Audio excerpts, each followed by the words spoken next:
plenty of us know the story that you started off at the NAMM and introduced the boutique guitar builders there because there wasn't a platform for them, but they were really busy working on amazing guitars.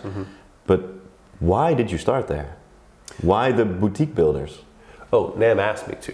So I had been involved with boutique guitar makers already for many years. But where did that start? It cut back all the way there. All the way? Okay, sure. I mean, I've always liked things that were unusual. Okay. It doesn't stop with guitars. I like unusual animals and unusual cars and things that are curious and different to me is appealing to a fault. Sometimes I'm very not interested in the mass accepted things that have become normalized. Normal to me is considerably less interesting. And I said, I really do mean to a fault. When I was younger, I would love a band until they became really popular. Then I was like, eh. And that's kind of stupid, isn't it? Like, well, don't we call that hipster now? Well, when they become popular, I don't like them anymore. I recognize that's just foolishness of youth. I do still like them. So I'm not that way anymore. But I naturally that's the way I am. And so no, I was a touring player, and when I was fairly about your age, I think, if I can say that on video.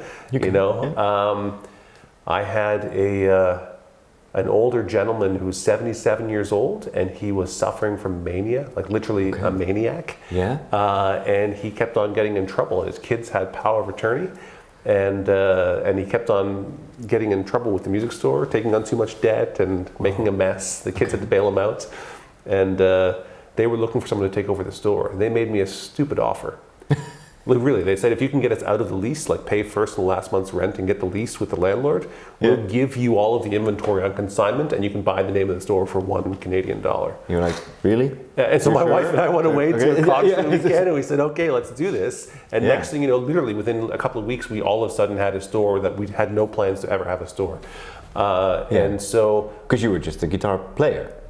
Yeah, but I bought and sold gear all the time. A lot of friends had bought stuff through me. I'm a connector naturally, And so anyways, it was all used gear and I was selling it way faster just as a young, excited guy than he was. So it wasn't coming in fast enough. I started to look for things. The big brands told me, no, you're too small. We're not interested. And so I looked for things that no one else had. And actually I found who is now a famous boutique guitar maker, Nick Huber in Germany. Nick sold his very first guitar in North America to me. Wow. And then Juha Kangas and Jens Ritter and many of these people who are now established iconic builders, which proved that I had an eye for what was going to work and be successful. Because I did take on many of these people when they were very, very young in the business, and now they are the legends of the boutique guitar industry, So anyways, I spent years on the road. I opened up an art gallery to show guitar, sculptural art. I visited a lot of guitar shops, over 600 guitar shops, showing guitars for many of these builders and such. But that was as a result of the success you had at NAMM. Well, success I had as a retailer, and then then going and selling to other retailers, and then NAMM said, we need to find a better way to work with boutique guitar makers because there's many that aren't coming to the show, so we're missing something.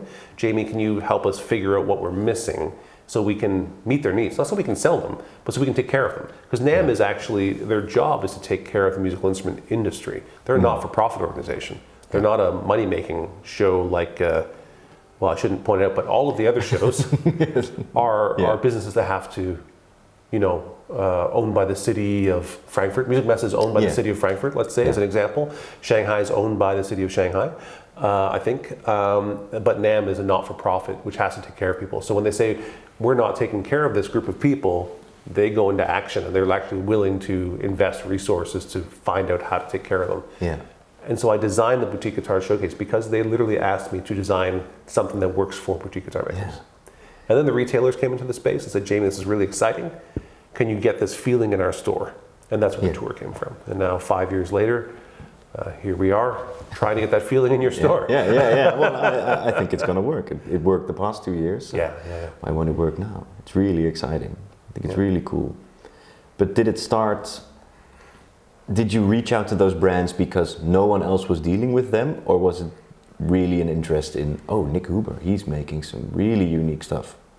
I mean, you know, as a retailer, you're looking for something that you can buy and sell. Yeah, right? Yeah, of course, yeah. But so how did you know? So you have to believe in it to a certain extent. Yeah. You know, I tried the guitar, I played it. You know, Nick's a funny story because I asked him, you know, I thought he was a nice guy. We had a nice conversation. He was tucked away in this aisle where there wasn't really many guitar makers. He was kind of in the side of the German section. He was kind of surrounded by accordions and harmonicas and, you know, some German tourist people, you know, maybe wearing some lederhosen and no joke. Like, he was just kind of in the wrong spot. But I made a point of going to every little corner so I could find the things that others weren't finding, you know. Yeah, exactly.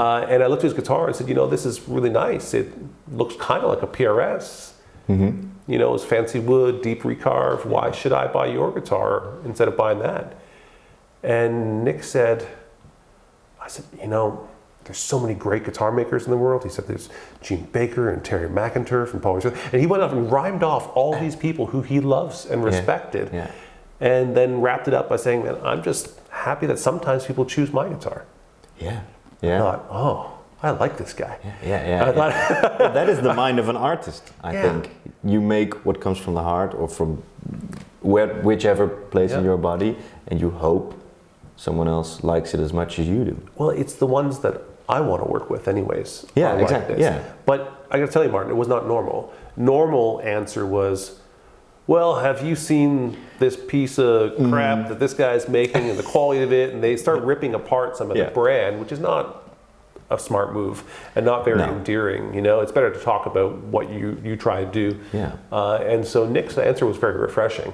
And really earnest as well. Yeah.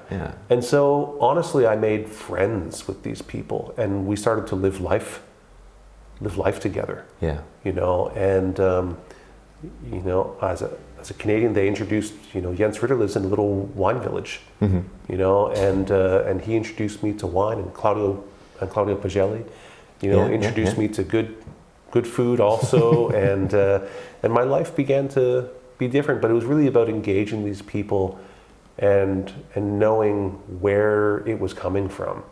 And for me, it's still that way. People send me pictures of guitars and specs, and of course it has to be interesting. But from there, I want to get to know them, and so we connect, we talk for a long time. What brought you to this point? What's your background? Where are you from? Why do you do things this way? You know, and that's really important to me. I think it's important to all boutique buyers. Yeah. I don't think we're just buying specs. I think they want to believe that, you know, that this person is doing something of value because they want something of value, not just another thing, objects made. You know, Konstantin Brancusi, famous sculptor of minimalist sculpture, has a famous quote that says, you know, things are easy to make. What is difficult is putting ourselves in the frame of mind to make them. Yeah. And that really sums up the boutique guitar to me. Yeah. Is it's not just making things, it's putting ourselves in the frame of mind to make them. And so most of the guitars that we have, you know, come from a way of thinking, a moment of inspiration. Somebody had an idea, they went into their workshop, they did something about it, they researched something, they learned about something, you know, and then they made something and had the courage to share that something with the world.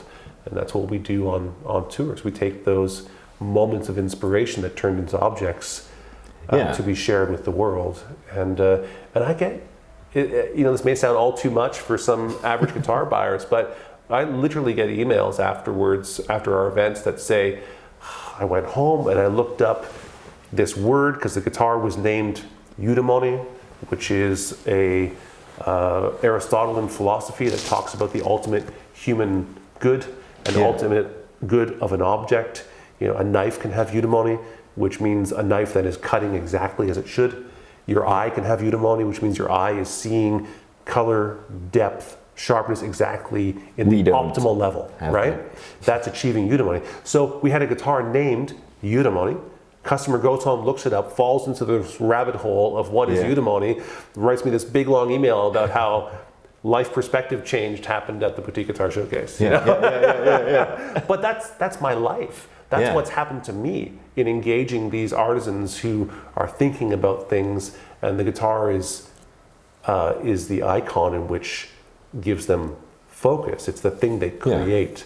You know, they're not a painter, they're not a sculptor, they're a guitar maker, and they take their ideas and philosophies and they create guitars with them. And that's really what we do. Yeah. Not everything is some elaborate philosophical piece, but it all has to come from authenticity.